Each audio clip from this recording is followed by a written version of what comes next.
Hi, I'm John Allen, the editor of Crux, an independent online Catholic news agency. You can find us online at www.cruxnow.com and a fellow at the Word on Fire Institute. Welcome to the inaugural edition of The John Allen Show, where I'm going to bring you the latest and greatest in Vatican news. Today, as we will do each time in the show, I am going to give you the story and then the rest of the story. So the story is this. We are now less than a month away from what is destined to be the biggest Vatican show of the fall. From October 6th to October 27th, Pope Francis is convening a Synod of bishops on the Amazon. That is the vast rainforest and tropical jungle in Latin America shared by 9 Latin American nations, although 60% of it is inside the borders of Brazil. This is an idea that has been germinating in the heart and mind of Pope Francis even well before he became Pope. The bishops of Latin America, of which of course he is one, have been sounding alarms about the destruction of the Amazon and the fate of the indigenous people who live there, really since the late 1960s. In 2007, when the Latin American bishops met in Aparecida, Brazil, where Pope Benedict XVI joined them, they adopted a document that included a strong endorsement of urgent and immediate action in defense of the Amazon. And of course, then Cardinal Jorge Mario Bergoglio of Buenos Aires in Argentina, today Pope Francis, was the general editor of that document. So this is really the fruition of something that Francis brought with him to the papacy. When he announced this decision 2 years ago to convene a synod, it was also a way for Francis to indicate how serious he thinks the discussion around the fate of the Amazon is, because synods are, let's face it, a big deal for this pope. Synodality, referring in broad terms to sort of shared decision-making in the church and wide consultation, particularly among the bishops of the world, is a key word for Francis in describing the kind of church he wants to lead. Further, in the run-up to this synod, Francis issued a new legal document beefing up the authority of a synod of bishops, saying that the concluding documents of a synod from now on will have magisterial authority. That is, they will belong to the official teaching of the church, assuming that they are approved by the Pope at the end of the process. So this is a clear signal from Pope Francis that this is a keenly felt social, political, and ecclesiastical priority. Now, the news that this synod is going to be happening and the signals that are being sent about what's going to be discussed there, and it's a sprawling list of topics. If you look at the working document, technically called an Instrumentum Laboris, it's going to include ecology, the nature of a globalized economy, urbanization, conservation, the rights of indigenous communities, land use, and any number of other subjects beyond. That has excited tremendous hopes among the peoples of the Amazon. There are roughly 400 indigenous communities among the 4 million people who live within the Amazon rainforest. This is a community of peoples who perceive themselves to be the victims in many ways of globalization. They are subject to slash and burn development, and we saw the toxic consequences of that this summer with the thousands of wildfires that broke out across the rainforest and the struggles of the government of the region to respond adequately. They also believe themselves to be the victims of extractive industries, particularly the oil industry, which they believe often has run roughshod over environmental and human rights protections. There are higher than average cancer rates in the region and so on. Many people there believe that they have been forgotten about. On Crux, we quote one local resident of the Amazon this week as saying, "It's as if the world hates us and wants us to disappear." And so to hear the voice of the leader of the Catholic Church speaking out in their behalf, that is an enormous source of encouragement and of inspiration for many people in the Amazon. However, this synod is also generating no small amount of controversy. There are leading Catholics in Rome and in other parts of the world who believe that this synod risks transforming the Catholic Church from a spiritual enterprise primarily concerned with the salvation of souls to a kind of secular NGO primarily concerned with saving rainforests. There are also Catholics who worry that the church under Pope Francis has been too eager and too uncritical to embrace the secular ecological agenda, which they believe not only may rest on faulty science, but also contains some deeply suspect philosophical and political notions. Finally, the fact that there is an expectation that the subject of the viri probati, that is, tested married men who could be ordained as priests to deal with chronic priest shortages in the rainforest, has also inspired criticism from some who believe that that is going to trigger a slippery slope leading to the elimination of clerical celibacy in the Latin Church, a kind of core pillar of priestly identity for centuries. So this is a typical Pope Francis undertaking. It is at the same time breathtaking in its audacity and deeply inspirational for its targeted population, and at the same time also polarizing and terribly controversial in other circles. In other words, it is going to be must-see TV next month, October, in Rome. That's the story. Please stick around for the rest of the story. So, the rest of the story is this. In the Pope Francis era, and in many ways against all odds, synods of bishops have become enormously important enterprises. I have been covering the Vatican for more than 20 years now. I covered synods of bishops under John Paul II and Benedict XVI. This will actually be the 35th time that the Synod of Bishops meets since it was instituted by Pope Paul VI in 1965. And for most of that span of time, to be quite honest with you, synods of bishops were not exactly considered riveting drama. I know plenty of bishops who have taken part in synods who years later can't even quite remember when it happened or what it was they were talking about when they came together in Rome. Generally speaking, synods, first of all, a synod is simply advisory. Ultimately, decisions are made by the Pope. Secondly, even its recommendations often seem determined well in advance. The decision to call a synod on a particular topic often told you what kinds of recommendations the synod would end up making at the end. But in the Pope Francis era, all of that has changed. In 2014 and 2015, Pope Francis used 2 synods of bishops on the family to sort of road test the idea of a cautious opening to communion for Catholics who divorce and remarry outside the church.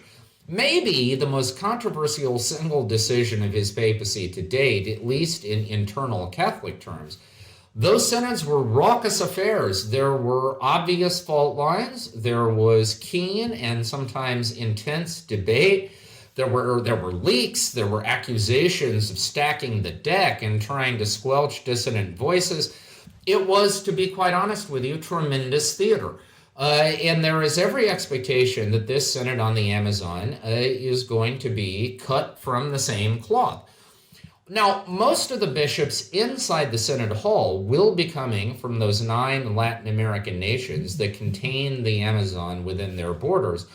Many of them, though by no means all, would broadly share the hopes for this synod set out by Pope Francis and his Vatican team. That is, strong statements on ecology, strong statements in favor of conservation and against deforestation, strong statements in favor of the rights and human dignity of indigenous persons, deep cautions about what Pope Francis has occasionally referred to as savage capitalism, tremendous commitment to efforts to alleviate poverty, to ensure a more equitable distribution of the resources in the Amazon, and even perhaps at least a cautious experimental opening to the viri probati.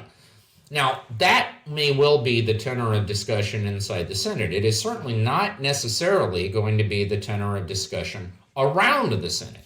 We already know that in the run-up to the Synod, there are a number of fairly high-profile statements of alarm ranging to outright opposition. For instance, on September 17th, Tuesday, 2 well-known bishops, and they are well-known in part for being conservative and occasionally critics of Pope Francis, that's American Cardinal Raymond Burke and auxiliary bishop Athanasius Schneider of Kazakhstan. He's German-born, but he is the auxiliary bishop of the capital city in Kazakhstan. Those two prelates launched a crusade of prayer and fasting, a 40-day crusade of prayer and fasting, scheduled to run through October 27th, that is the end of the Synod, praying that the Lord may protect the Synod from what they describe as heresy and error. And obviously, if you launch a crusade to protect something from heresy and error, it's because you think there's a significant chance that heresy and error may be precisely what you get. On the eve of the Synod, on October 4th, there is going to be a roundtable discussion here in Rome on the topic, the Church Today, Reformed or Deformed, which will feature John Henry Weston of LifeSite News and Michael Voris of Church Militant. Certainly would be seen as among the two most prominent English-speaking critics of Pope Francis. The next day, there will be an event in Italian under the title of The Truth About the Amazon, clearly suggesting that may not exactly be what you get from this Synod. That will feature a talk by a member of the Brazilian royal family who has written a book called The Lies of the Environmentalists that has been positively cited by Brazilian President Jair Bolsonaro. And that event, too, is obviously intended to offer an alternative to the kinds of things you're likely to be hearing in the Synod. That evening, that is October 5th, in front of Castel Sant'Angelo, which is a traditional sort of papal fortress here in Rome near the Vatican, there is going to be a public prayer staged by conservative and traditionalist Catholics for the salvation of the soul of the Catholic Church. Ironically, that's going to be happening in a space named for Pope John the 23rd, now Saint John the 23rd, who, of course, is the Pope of the Second Vatican Council, often seen as a fairly progressive figure, who is a source of great inspiration for Pope Francis. So, all of that ferment tells you that there is going to be a kind of tug of war going on, both inside and outside the Synod Hall, when the curtain goes up on this event. Now, the issues that are likely to be at stake, there are lots of specific ones, but I think they break into three broad categories. One, what is the fundamental mission of the Church? Is the mission of the Church primarily to promote the life of faith? That is, to teach the Gospels, to encourage people to go to Mass, to encourage them to go to confession, to encourage them to pray the Rosary, to talk about the doctrine of the Church, the moral teachings of the Church, and so on. And is that to be the primary business of the Church, from which anything else is therefore almost by definition a distraction? Or do you believe that evangelization in mission in the 21st century, in a deeply secular and skeptical age, has to begin, as Pope Francis has repeatedly said, with meeting people where they are, accompanying them in the struggles of their daily lives, showing them compassion and solidarity, and eventually leading them to a place where they become curious why you're doing all of that. Pope Francis recently had a meeting with a group of charismatics here in Rome, where he outlined in great detail his own vision. He said that proselytism, which means a sort of explicit effort to promote conversion away from one religion into another, he said proselytism is not of the Holy Spirit. That proselytism is something a sect does, not a church. That a church must grow by attraction, not by proselytism. And the attractiveness of the church today, he said, is by standing with people in their struggles and in their sorrows, standing with them heart to heart, and then leading them into a space in which they're curious as to what motivates Christians to do all of that. So, in a way, although this is by no means on the explicit agenda, the Synod of the Amazon profiles as a kind of core debate over what does evangelization mean in our time, and what strategy for evangelization is best adapted to suit the needs, the temperament, the outlook, the disposition of modern women and men. On one side of that debate will be figures such as German Cardinal Walter Brandmüller, who is one of the Pope's critics over communion for the divorced and remarried, who recently issued a very scathing indictment of the working document for this synod, saying the issues that are up for discussion, such as ecology and the economy and politics and so on, have nothing to do with the mission and mandate of the church, and frankly risk converting the mystical body of Christ into a secular NGO with an ecological and political mandate. On the other side of that debate will be Pope Francis and his allies, who contend that the kind of humanitarian and social concern that this synod is intended to manifest is, in fact, an essential prolegomenon, a kind of down payment on any effective evangelization in our time. All right, so that debate over evangelization is one issue. Another debate is going to be over the environment. Of course, Pope Francis became the first pope in history to publish an entire encyclical letter devoted to the environment in 2015 with his encyclical Laudato Si. That is a quotation from a famous canticle by St. Francis of Assisi in praise of creation. Pope Francis is, in a way, the sort of chaplain of the global push for dramatic action to combat climate change. He is an advocate of strong environmental protections, and he has more or less explicitly endorsed the scientific, what is known as the scientific consensus that global warming is a real and present danger. Now, while that position enjoys strong support, particularly among bishops and Catholic activists from the developing world, it is not without its critics. It is not without its critics outside the Catholic Church, as we all know, but also within the Catholic Church. There are eco-skeptics, and there are prominent Catholic voices who worry that what secular ecology is today is a kind of alarmist politics that is intended to open a backdoor for philosophical notions such as the utilitarianism advocated by thinkers such as Peter Singer, who has denied any essential difference between humanity and other living creatures in sort of the order of moral value.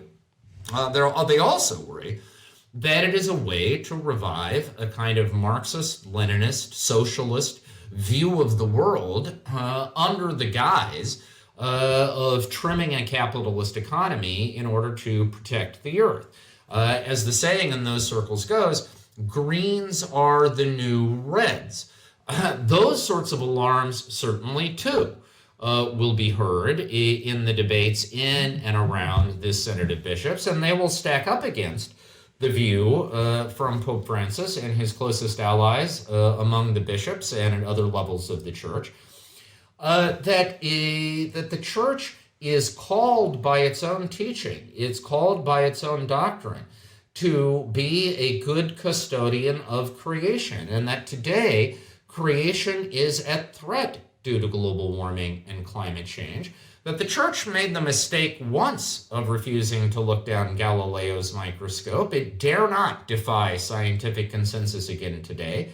It needs to take it seriously and mobilize its resources to act upon it. That, too, will be a major fault line during this synod.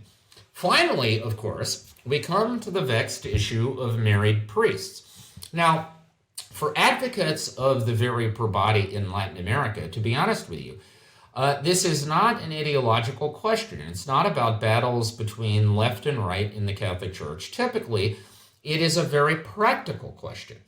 You know, in the United States, we sometimes complain about priest shortages, but the truth is, in the United States, we have a ratio of one priest for every 1,300 baptized Catholics. It's basically the same ratio in Western Europe. But in all of Latin America, that ratio is 1 to 7,800. And in regions of the Amazon, it can run as high as 1 to 15,000, 1 to 18,000, 1 to 20,000. Inez San Martin of Crux, she's our Rome bureau chief, was recently in the Amazon reporting on some of these issues. She was in a local community in the Amazon in Ecuador that is lucky to see an ordained priest once a year. They get him either on Christmas or on Easter, not both. Now, obviously, it is impossible to conduct routine pastoral life under those circumstances. And so bishops from the Amazon have been arguing for years that they ought to be given permission on a limited experimental basis to ordain these viri probati. These are older, married men with families.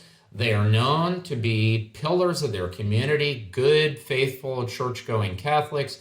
Many of them are already catechists or Eucharistic ministers, play some other official role in the church.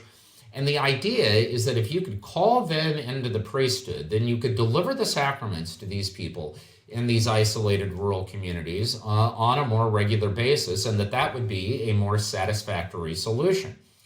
And of course, these bishops making that argument will point out that a married priesthood is not a a celibate priesthood is not a dogmatic question in the Catholic Church. The Catholic Church already has married priests. In the 23 Eastern Rite churches that are in full communion with Rome, all of them have married priests. In the Latin Rite Church, if we take the United States as an example, there are hundreds of former Episcopalians, Methodists, Anglicans, Lutherans, who under the terms of something called the Pastoral Provision, which was adopted under St. John Paul II in 1983, have been given permission to come into communion with the Catholic Church, remain married, and become ordained as a Catholic priest while still being married. So the question is not whether the Catholic Church should or should not have married priests. We already have them. The question is whether we should have more of them, and many of these bishops from the Amazon are saying that in their case at least, the answer ought to be yes. Now, on the other side of that question are people who are deeply concerned that in a secular age in which the Catholic identity in general and the identity of the ordained priesthood specifically is in many ways under assault, in which there are 1,001 pressures on the church to compromise, to water down what it stands for, to fudge what makes it distinct, to sort of take its cues from the outside world rather than its own teaching and tradition, that in such an environment, to sort of, not hold the line on something that is so essential and in many ways so defining in terms of the identity of the priesthood is exactly the wrong thing to do. Further, these people are deeply skeptical of the claim that this is going to be either experimental, that is just for a little bit of time to see how it goes, because of course we all know that in the Catholic Church, once you give a green light to something, it is very difficult to turn that green light off. And further, they are skeptical that this is going to be geographically limited, because if bishops in the Amazon get permission for this kind of thing, or so the line of reasoning goes, what would stop bishops in Germany, in Holland, in Belgium, for that matter, in Canada or Australia or the United States, from going to the Vatican and say, well, if this is good for the Amazon, why wouldn't it be good for us? And the concern is, therefore, that something that begins as a geographically circumscribed experiment is going to end up as a global precedent. And you can expect that argument to be heard over and over and over again, both in the run-up to the Synod and during the days of the Synod itself.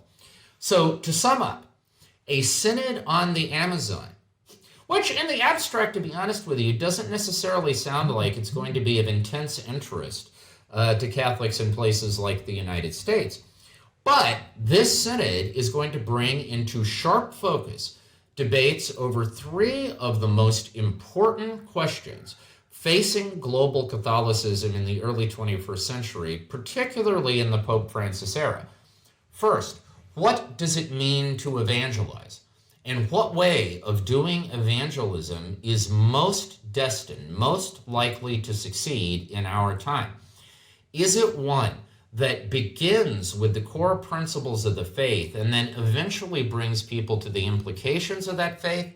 Or is it one that begins with solidarity with shared social, humanitarian, political values, and then eventually works its way from there to those principles of the faith. That's something that I'm not sure is going to be settled at this synod, but it is certainly going to be discussed. Secondly, apropos of that social teaching, we're going to be talking about exactly what are the limits to Catholic witness in favor of the ecological agenda of our time, and in a way, the critical of capitalism agenda of our time. What model of development not only is best for the peoples of places such as the Amazon, but which model of development is most coherent with the basic principles of Catholic social teaching. And then finally, we're going to be talking not merely about married priests, but about the priesthood itself.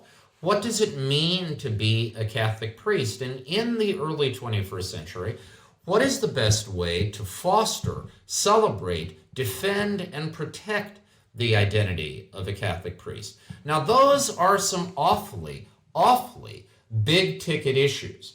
What is interesting about this Synod of Bishops is that because its focus is on the Amazon, most of the participants are going to be from the Amazon. They will be primarily from Latin America. Discussions will take place primarily in Spanish. The United States Conference of Catholic Bishops, which is the official representative of the Church in the United States, will not have even a single representative in this Synod of Bishops. So from a certain point of view, there will not necessarily be an official American voice inside the Synod Hall, but I guarantee you this. Both in the theater that will be taking place in Rome before, during, and after the Synod of Bishops, and also in the wider public discussion, Americans are going to be vigorous participants in that debate. And I would imagine that some of those participants may have a background with Word on Fire, because when it comes to the question of what does evangelization mean and what works best to evangelize the people of our time, I'm not sure there's any greater reservoir of expertise anywhere in the American Church than in Word on Fire and the Word on Fire Institute. So as this Synod of Bishop plays out, I look forward to continuing to bring you the story. And I also look forward to being able to talk with you about it because, ladies and gentlemen, no matter what else you do this October, my basic two-word message to you today is stay tuned, because this is going to be the great Vatican drama of fall 2019. For the Word on Fire Institute, this has been the John Allen Show. We will see you next time.